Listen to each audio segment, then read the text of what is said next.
battle supreme. Follow your destiny in the battle supreme. Fight for your legacy in the battle supreme. Follow your destiny, battle supreme. Hello, everybody. Yes, welcome. We've come to you today with a lovely edition of the podcast. Very excited for this one. But before we get into it, make sure you share the podcast wherever you're listening. If it's on Spotify, Apple Music, YouTube, if you're watching on the tube, you know what I mean. Give it a share. Let your buddies know. Yeah, let them Tell know. your aunt at the family dinner. Call them. Do something. Yeah. Let your aunt's dog know. Text You already them. know what to do. So yeah, just do the stuff. You can check us out social media. You already know where to find it. Yes.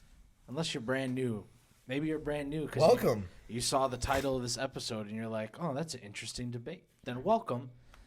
We are Arbor Creek. Go check us out. So Aunt Sally with the dog that might be interested in our podcast, Yes. they might not have posable thumbs, but you do. It's true. So look it up for your dog, Toby.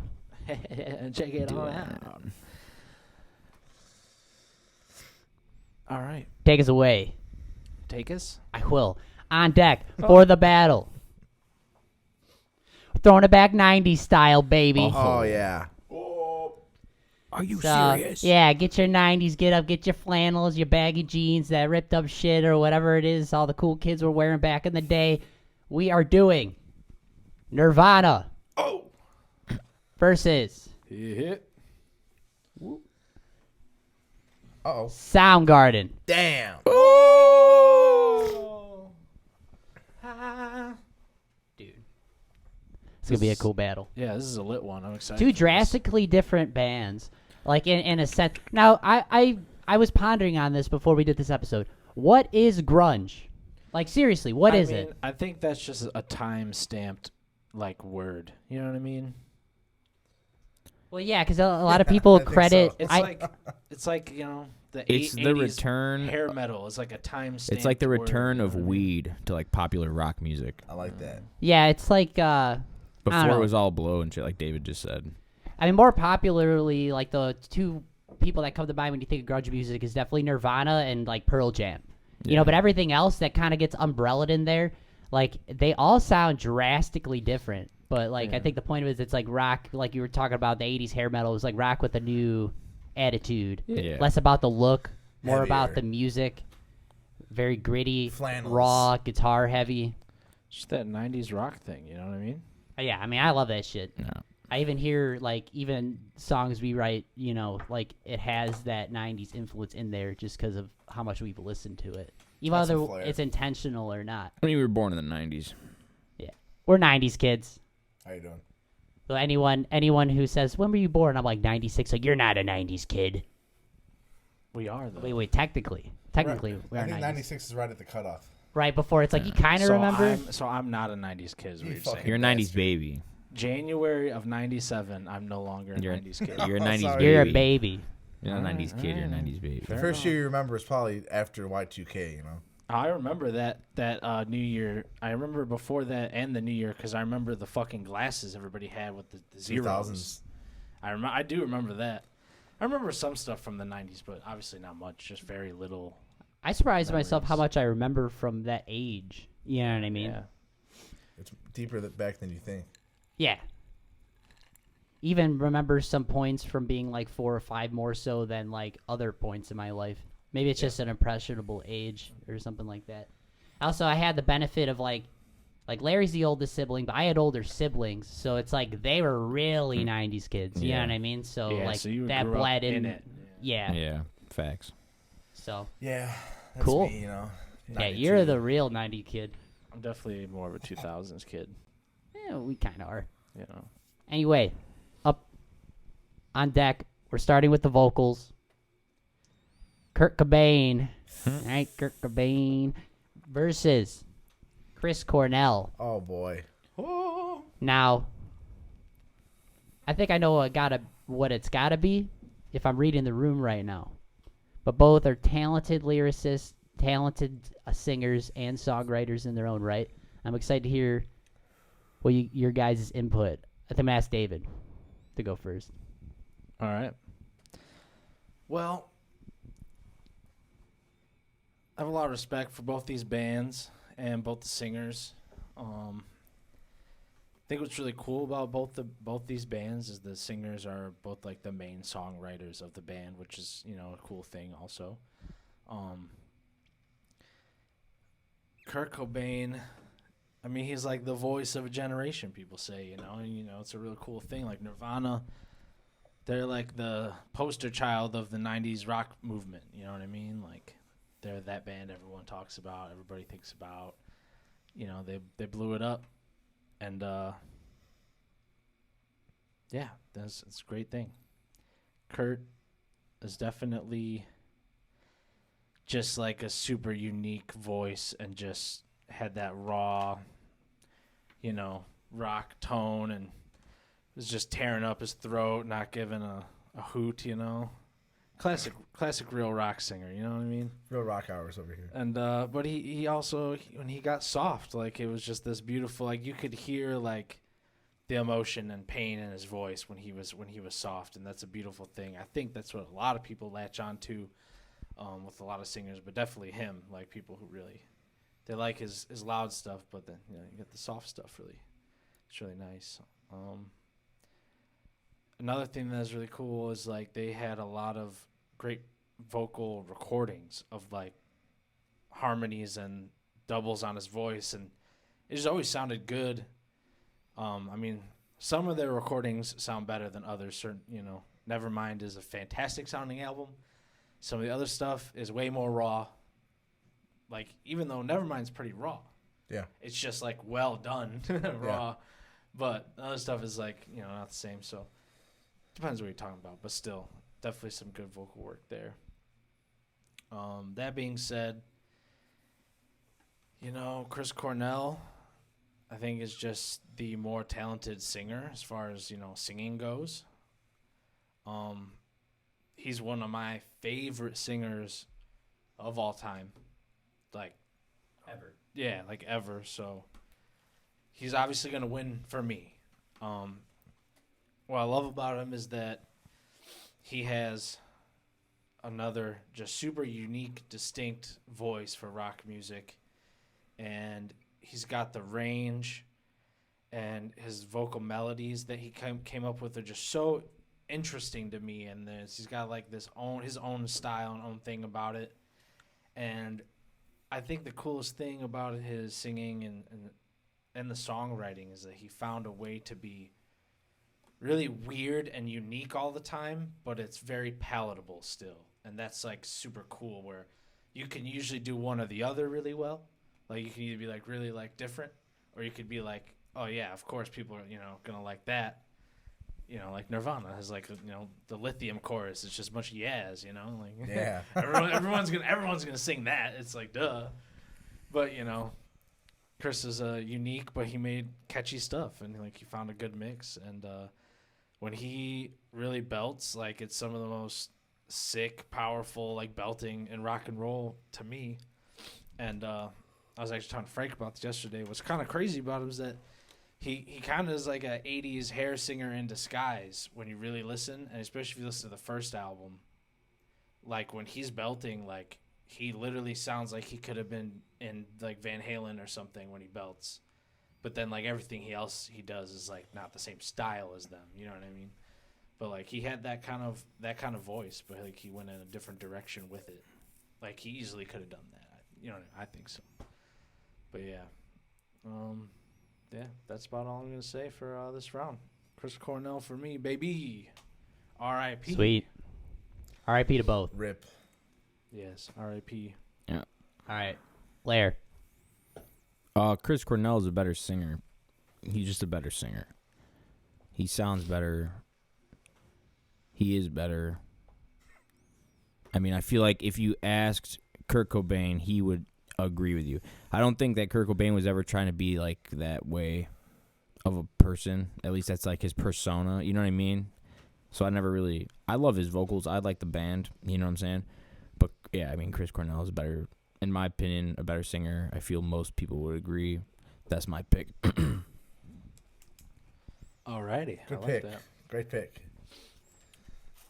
Frankie boy. Yeah, they're both good. But kind of how you were saying about Chris Cornell, like he's more mystical, like secretive almost. And it's like when he's singing, it's like it's coming from just another place. Like it's like just like pouring through him, coming out of his mouth. He doesn't always also go for the obvious Yeah. Yeah. vocal. It reminds me of not. Oh, now hear me out. Not like the style, like the sound, but it reminds me of Robert Plant. Oh yeah. Oh, he's Yeah, I mean, very free. he's It's a free. huge- We were talking about that yesterday yeah. too, me and Very Dave. free. Yeah.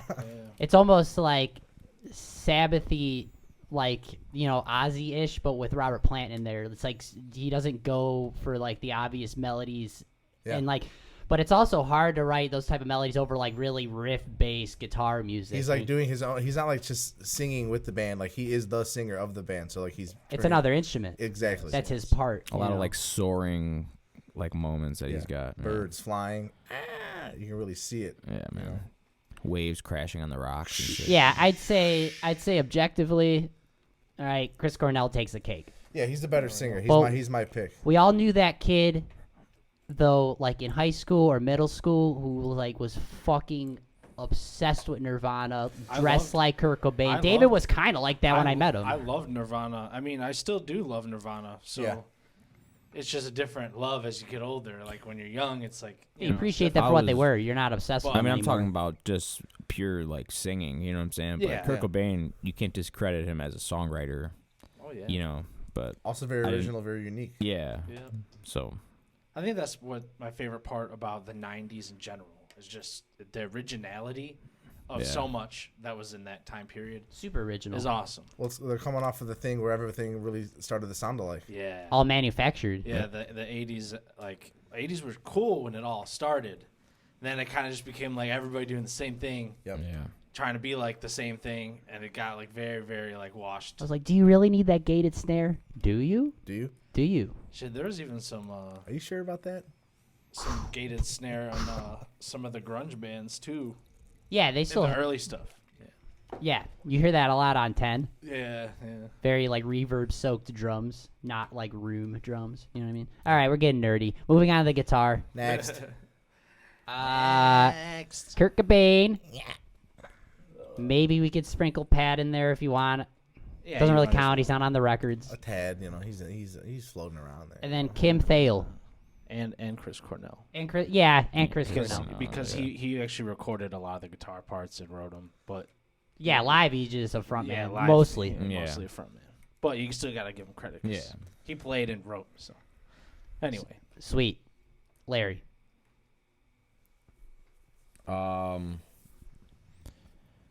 My vote would go to Soundgarden, but they're a little bit weirder with their music, like on their deeper cuts, which I like.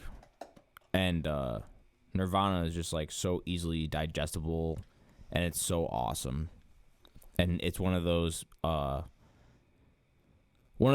phenomenons of like writing a great song with only 3 chords over and over again, like the Beatles. It happened again with Nirvana.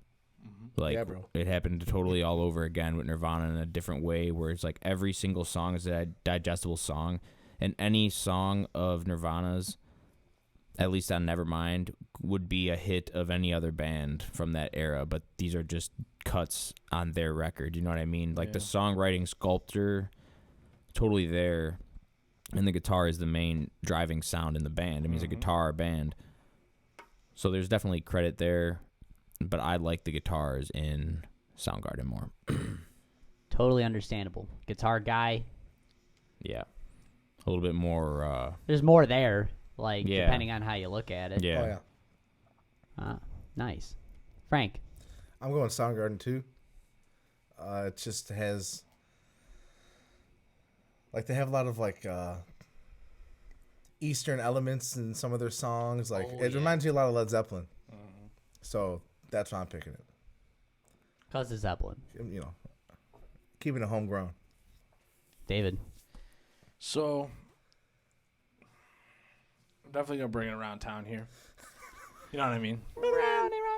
But Net. I'm still gonna talk about it. So Let it ride. I love the thing I love most about Nirvana is that it's like they just know exactly what they needed to do with the guitars on the songs. And the thing of mostly being a 3-piece band, I mean, they expanded, but it was generally a 3-piece band. They knew how to work with that really well and still, like, put the songs together and just, like, okay, we just need big, loud rock guitar chords. Bring it down in the verse, have little moments here or there, and bada bing, you got a hit. Like, it's beautifully done. And on the recordings, the guitar is very powerful. They're stacked up. They're stacked. Sounds just great. And, like, you can sing them. Like, you can sing the guitar parts, like, a lot of the times. You know what I mean? That's how they're fucking mega hits. Yeah, it's like every Kids Bop. chord progression, every riff, every little thing, like, you just sing it. Like, it's just, yeah, it's definitely the right recipe for great songs. So, props to them. But Soundgarden, as we are saying, it's just a little bit more cool from a guitar player's perspective. Like, it's more True. fun stuff you would want to play and interesting stuff you'd want to play. So it's like you gotta go with them as a musician. Like, it's like if I want to play one of their catalogs, I'm probably gonna be like, I want to play Soundgarden songs. It's just more cool parts and cool stuff and cool tones and yeah, But you're gonna hear Smells Like Teen Spirit and Guitar Center, yeah. Yeah. And that's the cool thing about like it's more simple music is that it reaches a lot more people sometimes, like the youth, because it's easier for their brain to grasp. Yeah. So they're gonna be like, oh, like I can play that, Yeah. Or if something's really hard, they might be like, damn, that's cool, but I can't play that, so they're not gonna try. Right. But yeah, it's they're both interesting and good in their own way when it comes to the guitar work, for sure. It's really cool. So yeah. Yeah, I like Kurt Cobain on guitar until he hits single notes. And then Yeah, it's just like, I'm cool with the melody, vocal melody solos, yes, I always loved that. Big fan. but a little flat. Yeah. He's doing it on purpose, though. It's I a get vibe. it. I get it. vibe. I get it. He doesn't care, Moving on to the bass. Now, I will say this. I don't think it's a hot take at all, but anyone who listens to Nirvana, like, I'm going to go out and say it. You have Kurt Cobain. Everyone talks about Kurt Cobain. You have Dave Grohl. I mean, he's fucking Dave Grohl. But Chris Novoselic is the unsung hero of that band, For sure. holding it all together in between the chaos. If you really, like, listen to his bass lines. Oh yeah. Well, he talked about the Beatles. Like, he is literally like Paul Yeah. McCartney in a grunge band. You know for what I mean? sure. Like, you hear him underneath, and it always brings me back to that classic albums, Nevermind, and they're sitting in with Butch Vig, and he's, like, isolating the tracks and showing what was going on. What song is it? I'm blanking. He is the one who we all know the song, but I'm blanking on the name right now for some reason. Come As You Are. No. No, that's different song. Breed. No, it's not Breed. Yeah, no, what it means. But just you hear freaking Kurt just going, and they do it in translation with the vocals. So it's like, he is the one who, and then they isolate the bass, and you hear him underneath just going, do, do, do, do, do, do, do, do, do, do, do, do, do, do, just grooving with the drums. Yeah. And you go to the, don't know what it means. He's like, do, don't know what it means. Do. Dude, it's in bloom. In bloom. That's it. Infectious bass line, dude. Yeah. Infectious. And also, yeah, another song. Do do do do do do do do do.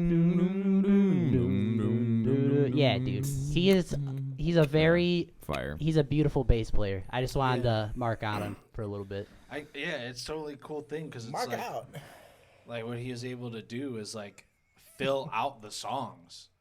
Like, you know what I mean? Like, you're only doing guitar, bass, and drums. It's like he made it so melodic and so interesting when you just have, the guitar's there, but the guitar a lot of times in like Smells Like Teen Spirit. It's like doo-doo in the verse, without a good bass in there, it'd feel like nothing, Yeah, it's like really- surprisingly calculated Yeah. for what's going on all around it. You know what I mean? Yeah, he just really fills it out. It makes it musical. Like, really makes it musical. I think that's what makes them more than the punk. You know what I mean? Yeah. It's like him in there is what makes it like a catchy song. Yeah. You know what I mean? Or a lot of it. Yeah, because he's not just like always just riding on like. Like somebody in those bands, they would just follow the chords. They would just play the root notes. Yeah. Like there was a lot that I thought that was put into his parts. I appreciate it. That's my favorite type of bass playing. You know what I mean? Hell yeah. But with that being said, I'm gonna throw it to David. Alrighty. Wait a second. What's the bass player's name in Soundgarden? Ben Shepherd. Sorry, I was Shepherd. marking over Chris. Ben Sheppy, huh? Which he's good too. Full bench He's shot. great too. That whole band musically is talented. Oh, They're yes. awesome. Yeah, I like both of the bass in both of these bands, and I gotta give it to Nirvana on this one, just for the fact that it's like just more integral and important to the music, and especially being like really simple music that's just mainly riding on big loud guitar most of the time. Like, you gotta have really killer bass, or it might just be a little too boring, So, I gotta give it to him just for absolutely killing it and always making the songs bop. So, yeah. That's what I'm doing. Sweet. Good pick. Go ahead, Frank. Yeah, I'm picking Chris Novoselic also. Basically for everything you talked about, Al. Like, just all of his bass lines are awesome, And when I think of Soundgarden, I'm not listening to the bass. You know what I mean? Yeah. Obviously. Yeah, and he's just got a cool name.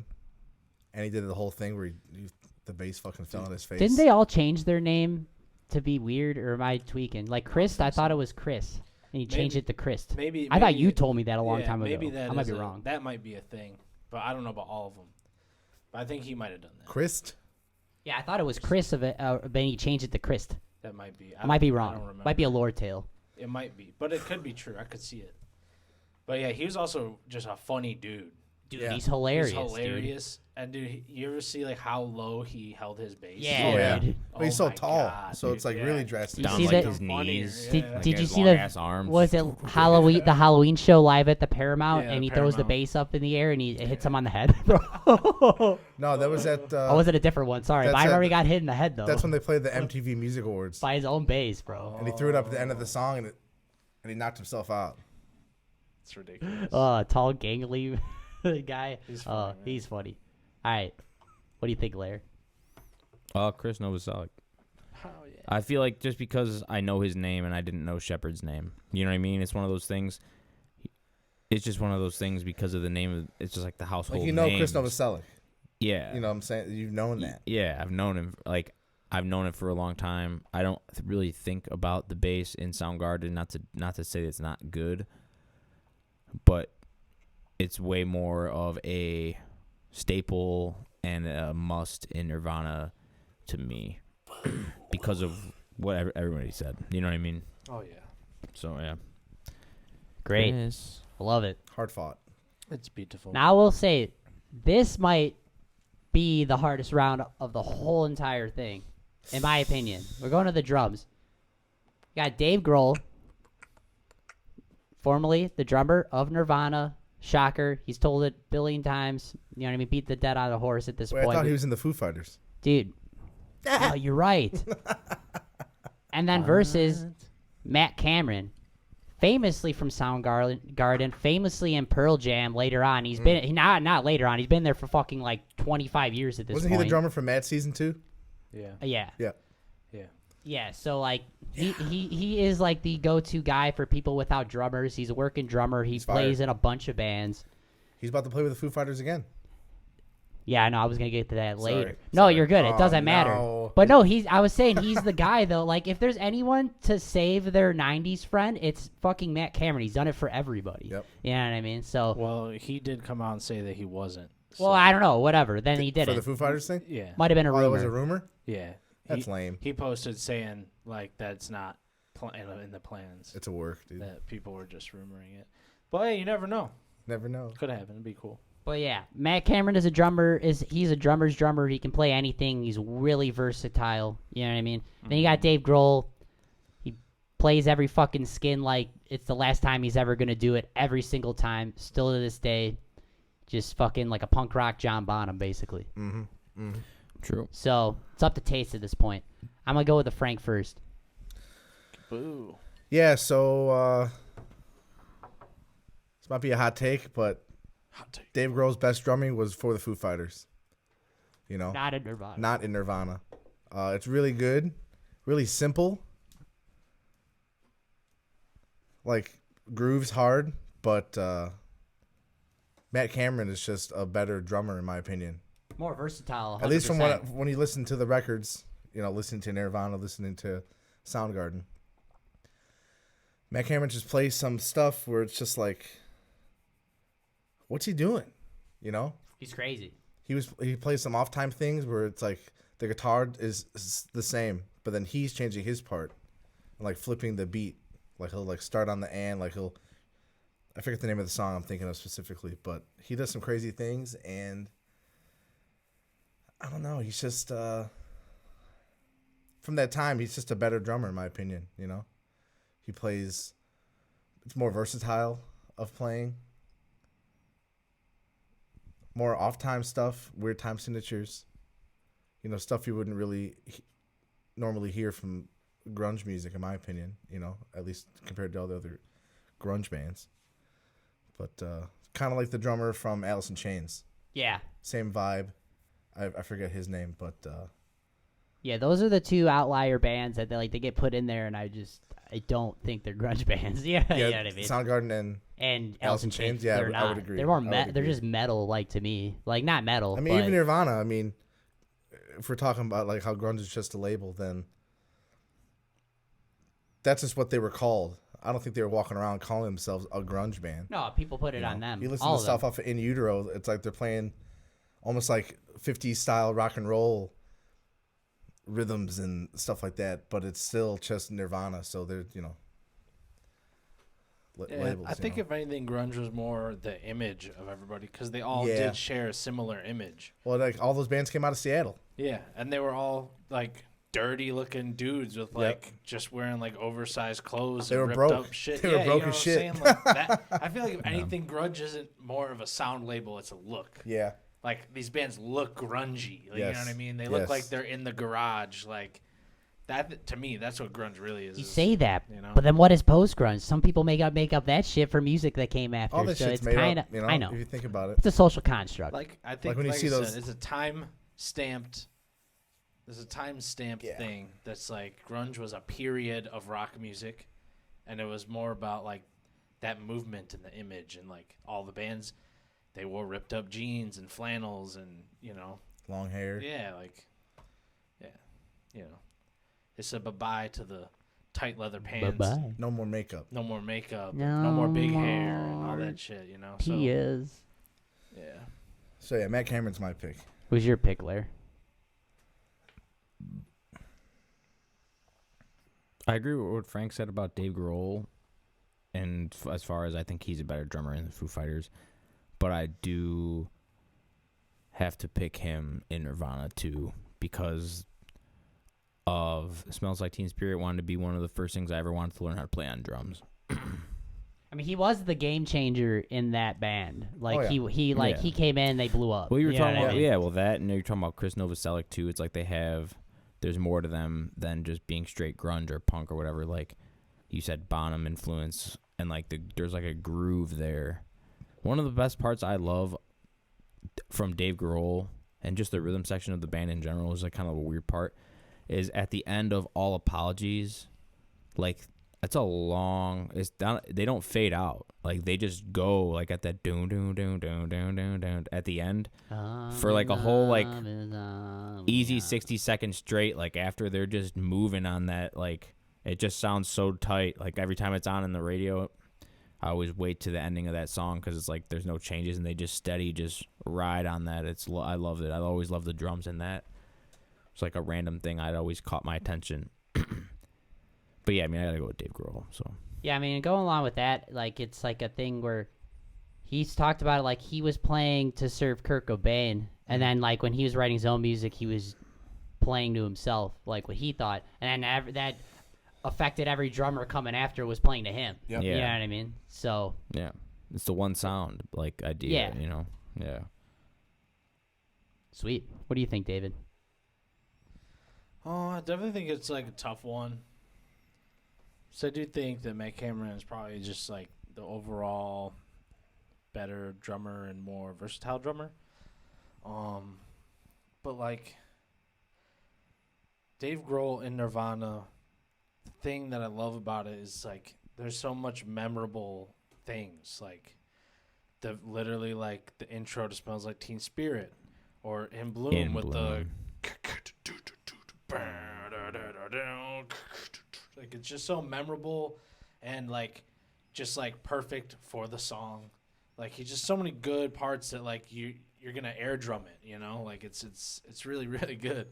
Like it might not be crazy or technical or anything, but like it's perfect and it hits, you know. And I do think that, you know, it maybe not be like, you know, the most skilled stuff that he did. You know, I really like when he was in Queens of the Stone Age. Like that drumming was super sick and all that stuff. Like, Oh, yeah. you know, like he's got so much good work. Song for the dead dude. Yeah. Dude, sick. The No One Knows chorus, fucking Yeah. Phil. Come on, like it's so sick, dude. Like he's just so good at making memorable things and memorable parts. Like whether it's guitar, drums, vocals, he just knows what he's doing, man. Bro, that one half time fill in that song, like he's doing like a brr, brr, and all of a sudden you ka do do do do do do do do do boom do do do do do do Yeah, dude. man. Ah, that song Sick. slaps, dude. Yeah, dude. So it is tough, and you know, I feel bad being biased, but I'm just gonna go Dave Grohl because I love Dave Grohl. Like, I mean, I don't think it's the right answer. Like, as far as like if you're talking, you know, who's actually a better drummer, but I just have the bias. I like him, so So it was spoken.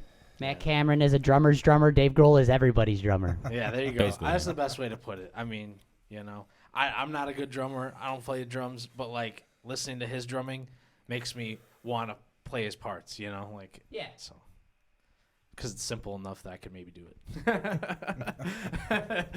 You know, Sweet. Moving on. Album versus album. Going with debuts. We're doing Bleach versus Louder Than Love. What is louder than love? hate. I hate you. Go ahead, Larry. Hmm. I think Louder Than Love is kind of a lame album name. I'm just being honest. Yeah. Dude. Yeah. It's all right. I'd say it's mid. Yeah. It's like Louder Than Love. It's just mid. It's not like great. It's not terrible. Sounds like something that should have came out in like the 70s by like Bad Company or some shit. yeah, I could see that. I hear that for I could see sure. that, I get that sound, like that vibe, yeah. Damn, Larry, you're you know you can't see, but you're glowing. The sunlight is literally hitting like right on you. As the sun beats down upon Larry's face. I'm going with Nirvana and Bleach Ooh, for the song School. that's a good one. Oh, dude, yeah. My old song. band No in high school, recess. my old band Altus in high school used to play that song for fun. No recess. Won't you believe it? It's just my luck. Won't you believe it? It's just my luck. There's no recess. Won't Yeah. you believe it? It's just my luck. No recess. All right, what do you think is a better album, Frank? Louder Than Love. Bleach is just kind of boring. There's like 2 good songs on it, in my opinion. I agree. One thing about Soundgarden is they have a shit ton of songs on every one of their fucking albums. That's facts. It's kind of fucking insane. Even on their debut. Yeah. I don't know how many. I mean, I'd say definitely over 10. Easy. But they just have a lot more different styles of music on there. And then there's so many. I mean, you could tell it's early Soundgarden just because of the stuff they're doing. Like, they'll be playing a song, and I forget the name of the song, but at one point they're just jamming, and then Chris Cornell just goes, "Fuck it up," and they go like, they just start fucking going crazy. Then they have another song. It's like it starts off like a doom song. Like the tempo is like fucking slow, extremely slow. And I just like it more, you know. Yeah. And it's cool hearing Chris Cornell's voice, like so young and fresh, but still sounding like Chris Cornell. And what's the one called? There's a Full On Kevin's Mom. Yeah. Is a good song. Then That's the a last good song one. on the album is called Full On. Yeah. I was wondering if there's like some connection between the two or Maybe. what their thought process was with the song titles. So yeah, Sweet. Louder Than Love for me for the Dave. So we're tied. Damn, there's not a lot of rounds going on today. What do you think, David? Well, I'm going to take my time on this one since I'm breaking a tie here. Moving on. So Bleach is a cool album. When I was younger and I was really into Nirvana, I definitely dug on it a lot, and I liked a lot of the tunes. It's like very simple Oh, yeah. songs. Like all their music's relatively simple, but like that first album is like some very, very, very simple music, and it is good. There's definitely some good tunes. But it's not the Nirvana I'm gonna go to and listen to, you know, obviously. And with Soundgarden, I kind of feel the same way with the first album. Like, it's not the album I'm gonna go to and listen to. But I do think the Soundgarden album is just a lot more interesting and fun to listen to, and has a little bit more like depth to it. It's a little bit more musical. Yeah. I don't think it's like any of their best work, like either bands. I don't think the first albums are like their best work. Neither of these were like, oh my god, game changing first albums. Yeah. You know what I mean? It's not there, but it is good. It's good stuff. I do love with the Soundgarden album that Chris Cornell just sounds so damn young, and like I also feel like the production and like the quality of the recording kind of goes into it. It's a factor in how he sounds, but it's like he didn't have like full control yet of his voice. Like it's like very all over the place, and like he has a huge range, but it almost sounds like on that first album he had an unlimited range compared to like other stuff. Because there's one of the songs where it literally starts and the guitar is like playing something and he's like belting the same notes as the guitar, like super loud and super high, and it's just like, dude, holy shit, like this man's crazy. But yeah, it's fun to hear like how young he sounded and hear his voice mature, and you know, with the quality getting better as they went on, hearing like more production with his voice. So definitely enjoy that. But I'm gonna go Soundgarden, because I think if I were to right now want to listen to one or the other, I'd probably go to the Soundgarden one. So yeah, tie has been broken. Fair enough. Soundgarden. Moving on. Song versus song. Song versus song. We're doing Heart-Shaped Box off of In Utero versus Outshine from Bad Motorfinger. Ooh. Outshine! Outshine! I'm going to throw it back to David. All right. So, Heart-Shaped Box is probably one of my favorite Nirvana tunes for the fact that like it's just like very interesting. It's got a lot of really good parts and it flows really well, and it's pretty much like the best not Nevermind song. Yeah. I agree. In my opinion. Yeah, I And agree. probably their biggest one that wasn't on Nevermind, I would assume. Yeah. I could be wrong, but yeah, that one's really good, man. It's got cool lyrics. Like, that's always something that I remember from being young, is like that song's one of the songs where like the lyrics are just so interesting. I mean, all of his lyrics are very interesting because like he always has like this weird way, and like he has his style of like talking about stuff, and like he always has these like random lines where you're like, what the fuck does that even mean? You know what I mean? Like he says shit that's just like what, but then he'll go back like into what like he's really kind of getting at. By making sure you're paying attention, he'll throw out some nonsense. Right, wait, what? Yeah. And he'll bring it back in. And it always just sounds cool, and it sounds like some shit he would say,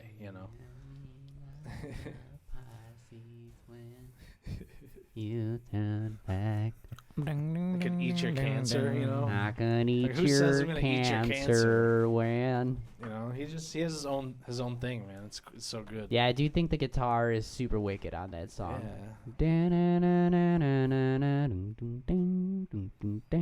Yeah, it's a cool song. It's really good, and the drums are really good too on it, and the bass.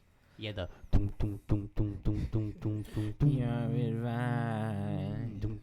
that's what I'm saying, dude. He's just right all the time. Yeah, you got it right, got it tight. Righteous. Outshined is just so sick, though. It's so badass, dude. It hits so hard. Like, all the guitar is just so sick.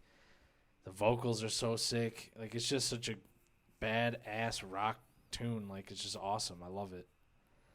I think you probably just got to go Outshined on this one because I just like it a little bit more, and I definitely would listen to it more often. It's just so sick. It's got one of the most badass chorus melodies ever, in my opinion. Like, it just hits so hard, dude. Oh yeah. Hits so hard. Like, just like put that song on full blast. Like, if you don't like that, then you're fucked, dude. Yeah. You're just I probably don't fucked, like dude. you.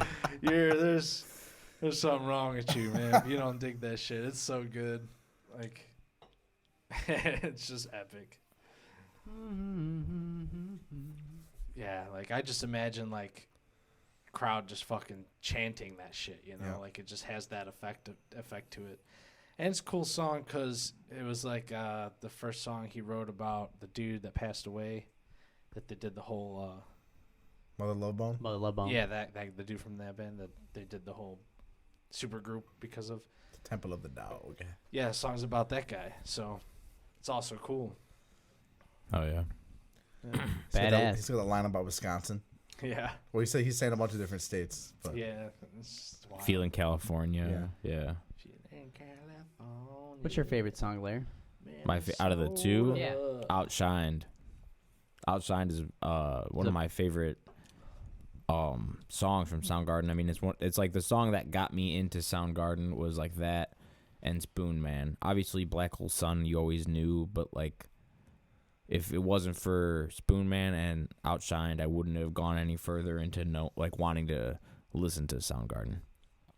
Where I don't feel that same way with Heart Shaped Box, but I do love that song, and I always remembered the music video for that song. Yeah. Like when I was, learning music and shit when I was a kid. And like, hey, just like jumping up in front of it, like. Way. And that's a great song too. But I mean, I just have to go personally with Outshine. That's my favorite Outshine, album. Bad Outshine. Motorfinger is my favorite album from Soundgarden. So. Go ahead, Frank. Outshined, outshined, outshined.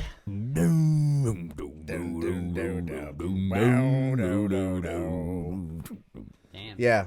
That's a round table. If I ever seen one. Yeah, it's just epic. Ooh,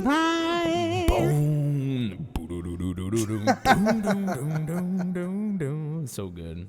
So outshined Heart Shaped Box. It truly did. I'd say it's been Outshined. Sweet. For the next album versus album, we're throwing it back to probably both of their all-time classic Throw albums. it back, Al. Let's do it. So I feel like you couldn't not do these albums against each other personally. Throw it back. We're going Nevermind Never mind. versus Super Unknown. Super unknown.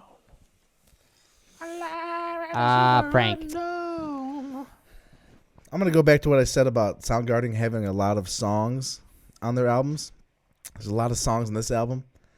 And I just think in comparison of the two, that when you have Nevermind next to Super Unknown, like you look at the track list of Nevermind, and like the first fucking like 5 songs Of the songs you talk were about. fucking hits. And then almost every song is a hit on that record. Yep. It's like It's crazy. It's the Beatles. Essentially, they Beatleized grunge. Beatle grunge. Soaring them the heights that he necessarily probably didn't want to go to. I don't think so. Yeah. Yeah, I don't think. Well, I mean, if like say they weren't famous and you were to just hear that album, are the songs really that special, or was it just they just like swept up everybody? Right place, right time. Right place, right time. You know, Mixture of both. because you got to think that he probably wrote those songs. You put them on the record. Oh, this is the order, and like the first fucking 5 or 6 songs are just like hits. You know, Ripping through, dude. and then there's more hits on that same record. You know. Definitely a big part of it was right place, right time. Yeah. But then you have Super Unknown. Obviously has Black Hole Sun. Very, very, what's the word I'm looking for? Iconic guitar part. Oh, yeah. You know, like everything about that song alone, like you could have just had that song on the album Yeah. and it would have been a fucking banger. Then there's Spoon Man, obviously. Hell yeah. Fucking, what's the song called? The Day I Learned to Live. Yeah. Yeah. Awesome song. Day I tried to live. That's what it's called. Sorry, but the guitar part, like I like the way the songs start, where it's just like really faint guitar notes, and then it's just like opens up. That's a song with a sick fucking bass riff in it. It's just, I don't know, and again playing into the whole odd time signature thing, like where's the one? A lot of the songs you don't know where the one is. That's true. Yeah. Because it's just like you don't know who has the main part. Mm-hmm. Is it the guitar? And you're listening. No, it's not them. Is it the bass? No, it's not that. Is it the drums? Who really knows? But all of it together, Works. it makes it work like immensely. It doesn't even make sense almost in my mind because it's just like what's even going on. It is really cool. But I think out of respect to the heights that this album reached, I'm gonna have to go with Nevermind. Fair enough. You know. Fair assessment. One other thing I wanted to add, it was a little creepy knowing what we know now about Chris Cornell, that the last song on Super Unknown is, what's it called? Something suicide. Like suicide? Like suicide, yeah. But he's singing about things that are like suicide, like about women and experiences, you know, heartache. But yeah. Yeah. What do you think, Blair?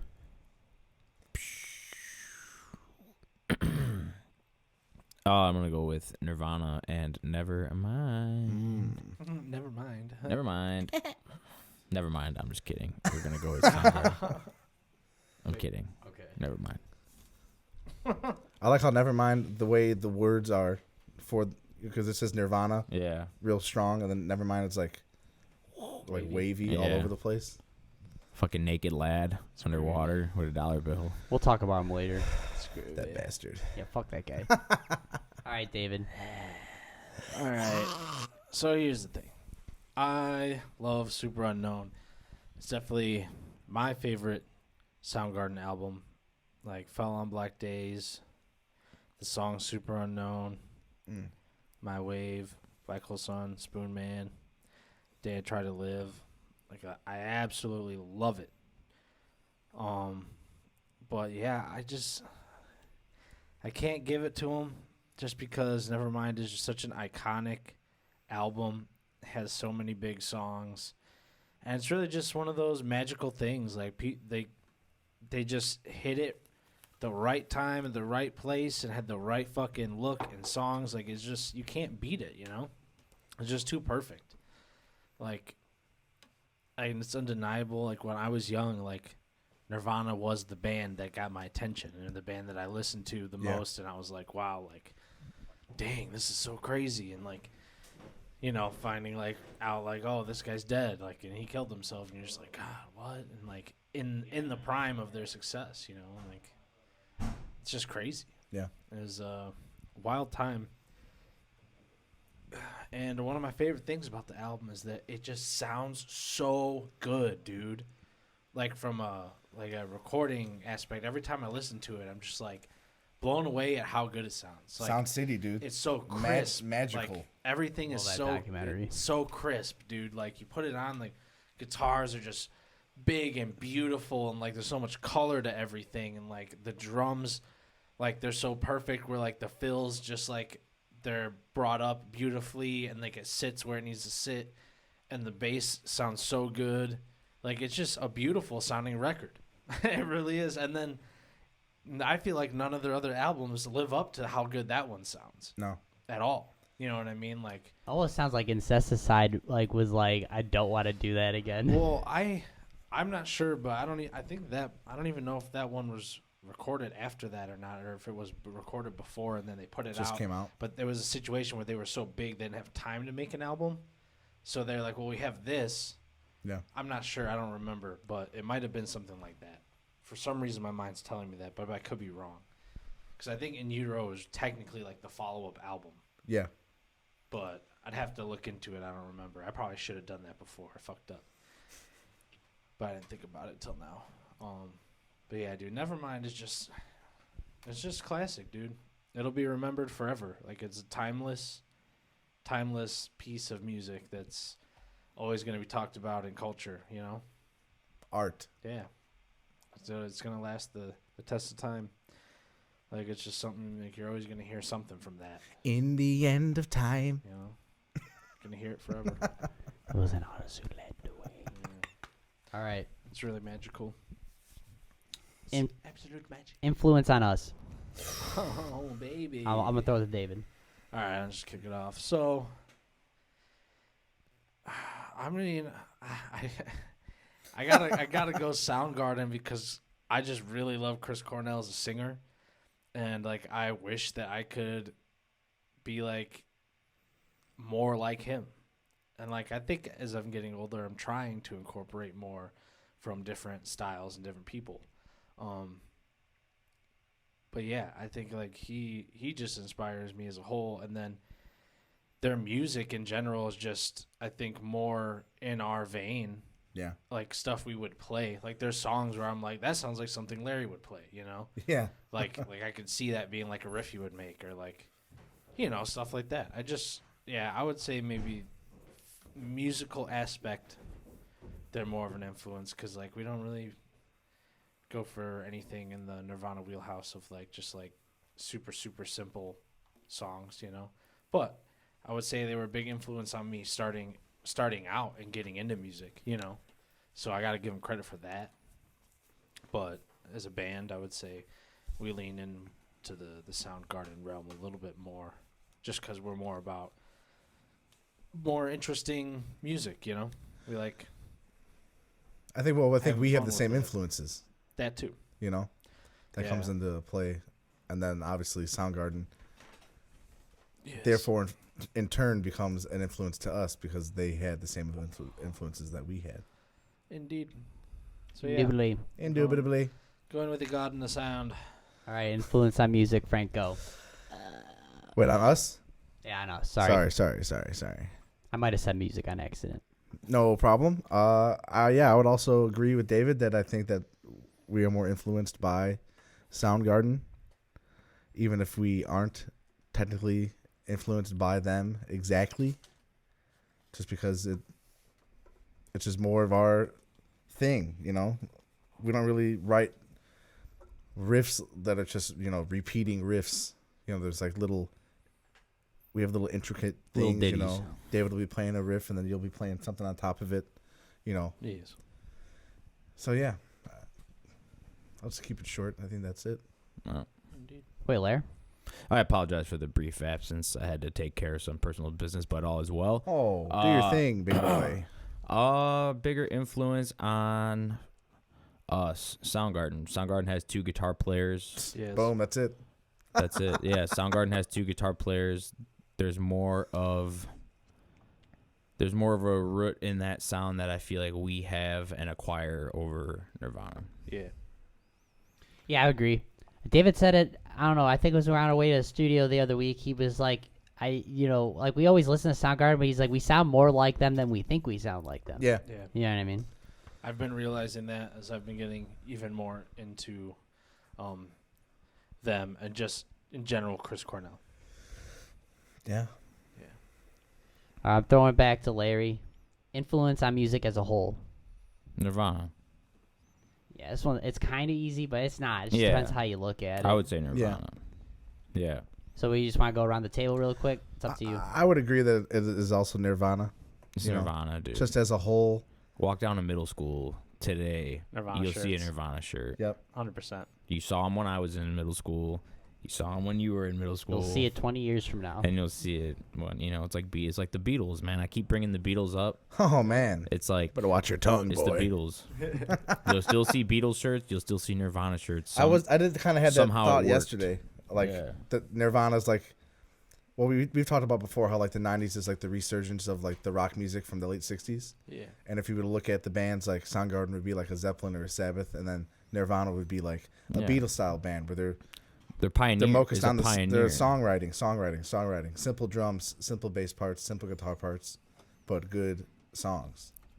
And just being a pioneer of an entire sound. Yeah. That happened. That's what the Beatles did. I mean, the Beatles were doing the trippy shit like before it was even a thing. You know what I mean? Yeah.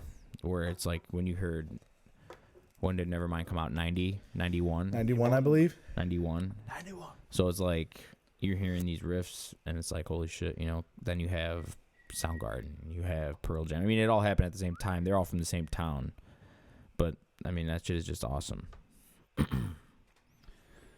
Well, great. It's time. Oh, boy. Can it be? Is it? Maybe. Shit. I don't know. I don't have a clock. What time is it? It's I'm not about sure. that time. It's getting I'm closer. not sure. I feel it coming. It's surging. It's taking over.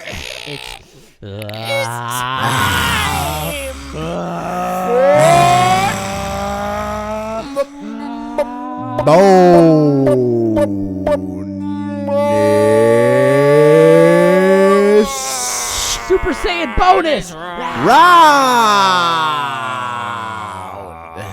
Oh my god. All right, I'm just gonna go first really quick.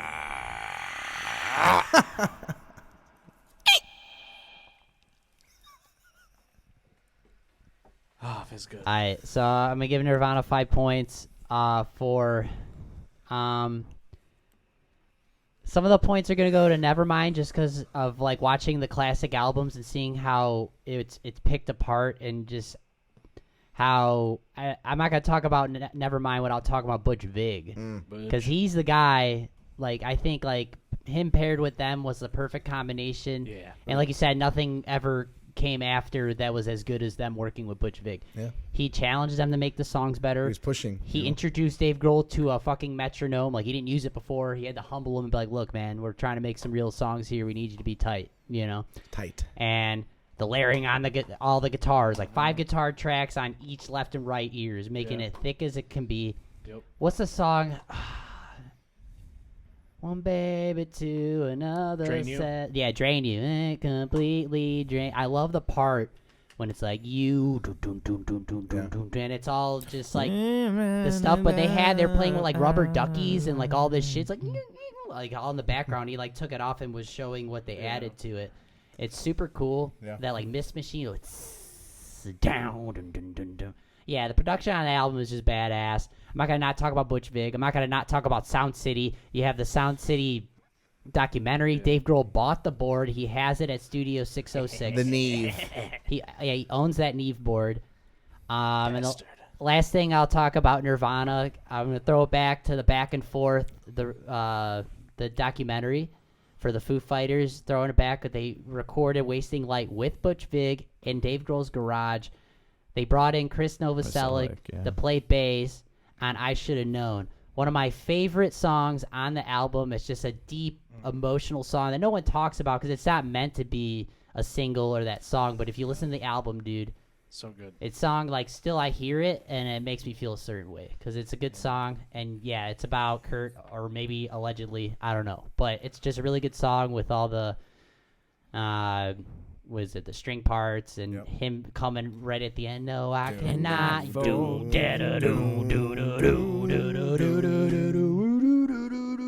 grinding ass bass, dude. Fucking Chris comes again. That's what I'm saying. Like with a wicked ass Kind of part. Jack Brucey vibes too. You Yeah, know? way distorted on that song. It's like the lead part of the song. Yeah. You know what I mean? Yes. Maybe you was right. Didn't want to fight. I should have known. But Damn, I've listened to that in a while. That's a great song. yeah, dude. great song, I think great album. It's a sleeper song. Like, it's just so good. Yeah. So that's my love for Chris and Nirvana.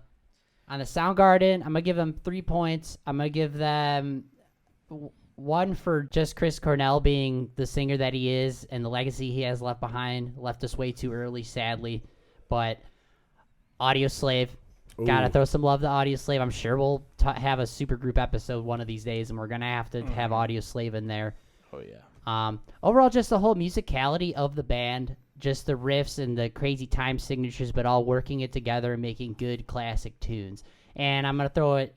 We already touched base on it, but fucking Black Hole Sun, dude, is a fucking masterpiece. Yeah, It it's is. an amazing song. Just like the guitars, the Down, down, down, down, Goes, down, bow. Through a Leslie. was it? Yeah.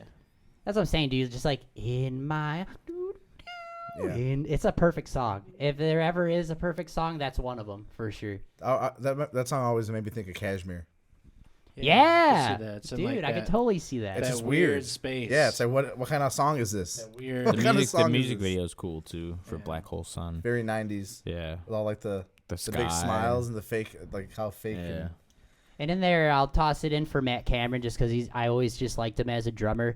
And it is crazy that he always sounds like himself, but he plays like in the bands that he plays in. It's like that's Matt Cameron in Pearl Jam. You know what I Yep. mean? And then okay, this is him in Soundgarden or whatever else he does. Like yeah. he is very complex, It's like and a chameleon. yeah, dude. As I was saying, like he is playing what's right for that band. He's Yeah. not just like playing for himself. You know? I think it comes from here. I think he just really likes the music he's playing with Yeah. each of these bands. I mean, who wouldn't love to be in fucking 4 really good bands, yeah, famous bands? You know, it'd be awesome. You badass, dude. Thanks. I want to go next. said bass. I'll go. Sweet. Run it. So, I'm just straight up giving both of them 5 because I feel like a lot of the episodes, there's artists that like I'm a fan of, but I'm not like super Emotionally tied or whatever. super a fan of or emotionally tied to. Yeah. But this is definitely an episode where like I grew up on Nirvana and loved them, and like they really, like I got into them the same age that I like got my first guitar and shit. You know what I mean? So it's like there's definitely a special connection with their music and me falling in love with music, wanting to play music and all that. And it's like every time I hear it, you know, it's just like damn, like hell yeah, like it's awesome, man. and Soundgarden's just like become one of my favorite bands more recently because I mean I always liked the songs that I heard and stuff, but I never really dug into them until, you know, more recently. And like with Chris Cornell, I always really liked him, but like it really wasn't until like he died that I was just like, damn, I'm really sad that this guy died because I kind of just took it for granted and like thought like, oh, he's just gonna keep making cool stuff. I'm just gonna keep hearing it. Yeah. And I guess I never really dug into him. And then like when he died, I was like really listening to like Audio Slave and then Soundgarden and then his solo stuff and then like even more recently in the past year just revisiting it all again. And it's just like I keep growing a bigger appreciation for like his vocals and his songwriting and Soundgarden's music. So I really do have a love for both these bands. So I have to just give them all the points. And I guess like just fun stuff to talk about would be, you know, with Soundgarden, there's this video I was watching on YouTube from the Produce Like a Pro channel. Shout out. Big fan. I know I've sent you a bunch of the videos with that guy. I forget his name right now because I was blank on spot. But he has these like inside the song videos, basically the same thing that is in the movie you're talking about with the Nevermind, where they like sit down at the board and they break down all the stuff, and he gets producers or engineers to come in and they break down the tracks and stuff. And Chris was like in the making of Super Unknown, like he was like super like shy still and kind of like not confident yet. Like he always kind of was like that. Obviously, he had kind of a whole mental thing going on. Like we know, how he passed away and everything. But I just thought it was really interesting because the guy was talking about how they would do vocals and he felt like he wasn't getting the best takes he could from him. So he decided to teach him how to use all the equipment and just left him alone. And he would just sit in there and just do the songs. And then when he was ready, he'd come out and be like, okay, I think I'm done. And then he went in and he was like, is the best fucking takes I've ever heard anybody do on anything on that album. Fuck. He's like, so he's like, and he's like, I got to do what's best for the music. So, Right. I just let him do his thing. And then in the process, he blew up like 5 Neumann 87s, U87s, like the most famous microphone. Because he's just really fucking loud. Like he literally blew up mics. So it's really fun stuff to talk about. And one of my favorite funny things about Nirvana that I forget, it's in one of the documentary movies, but it's like they're talking about Dave Grohl, and I think it was Chris was saying it, that like Dave was playing guitar backstage or something, and him and Kurt were like listening in on, they were like, damn, this guy's like better than both of us. And then he went on to have a fucking amazing band. So I thought that was kind of funny. And it kind of just shows like that they had like this just like fun, easygoing band dynamic. And they were really just, about making good songs. And they had a really special thing, a special time, man. And Nirvana will be remembered forever.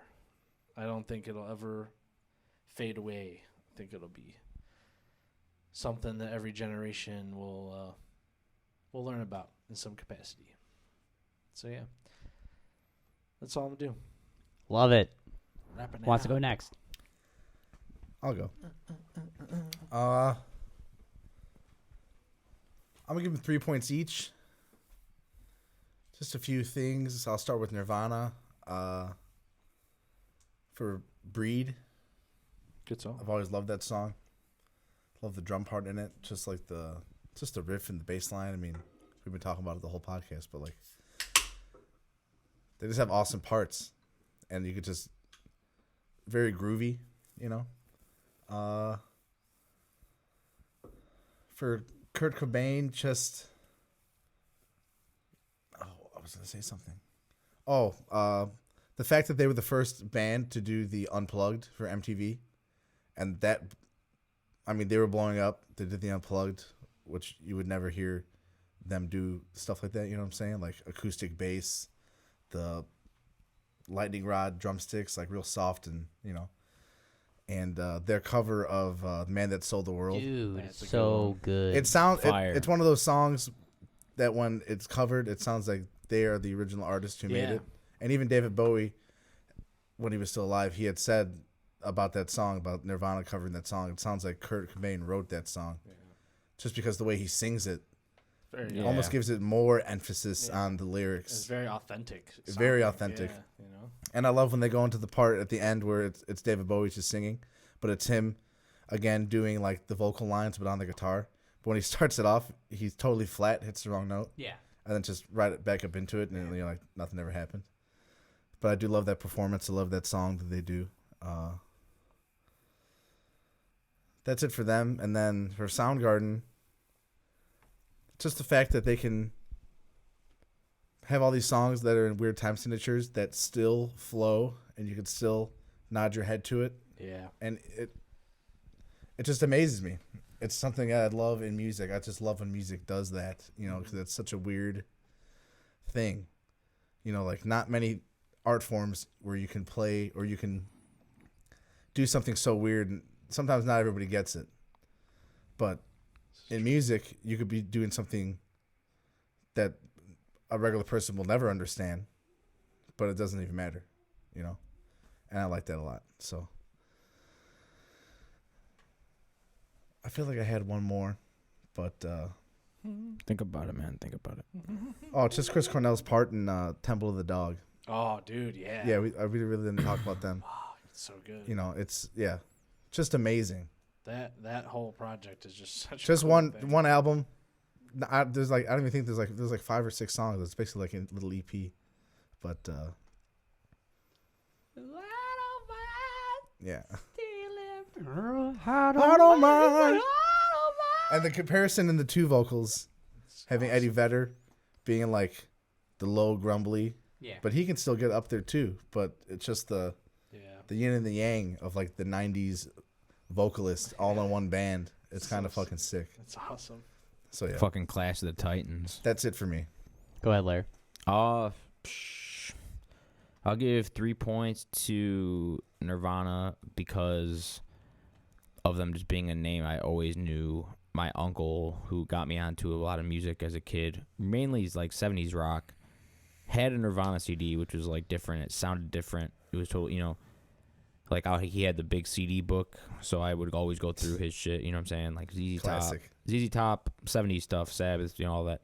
And then there was the Nirvana, and he would have the sleeves from the CD, in the pocket. Yeah, in the pocket. So like I saw the freaking naked boy with his pishad hanging out, and I'm like, what's this kid doing? What's going on? You know what I'm saying? There's a dollar bill in the water. I mean, somebody gonna save this guy or what? It's a little sus, And it's like I always I seen the album years before I ever even heard it and like knew it, but I always knew that Nirvana Nevermind. And then when I listened to it and got into music and full fledged and shit, then I was like, damn, this is that album. But I remember seeing that album since I was very, very young. And so I'll give points for that. Soundgarden, I'll give 3 points to them too.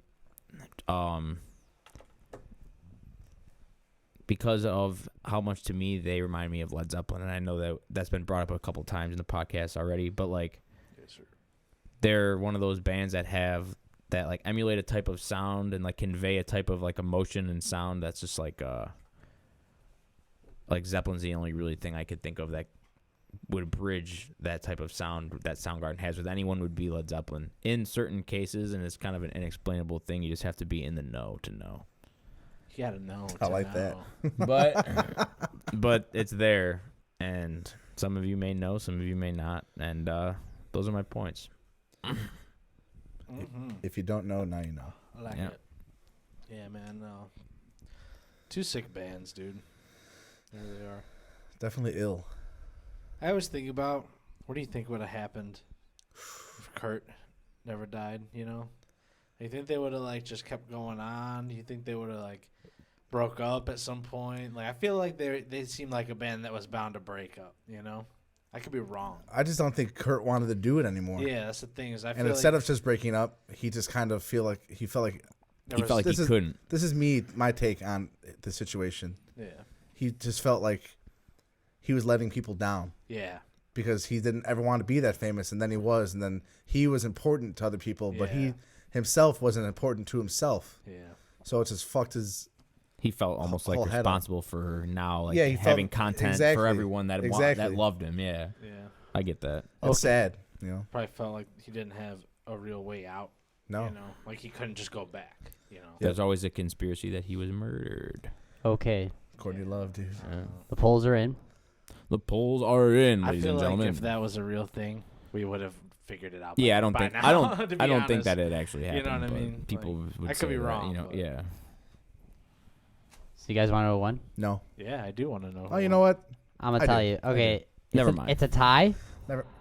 It's been weeks since we had a tie. It's been a while longer. Maybe than even that. months. So A I looked tie. up something quickly, and I know who won. So I know who won the battle. I picked an objective question: who has the most Grammys? What do you guys think? God. Oh, God. Who has the most Grammys? Nirvana? Okay.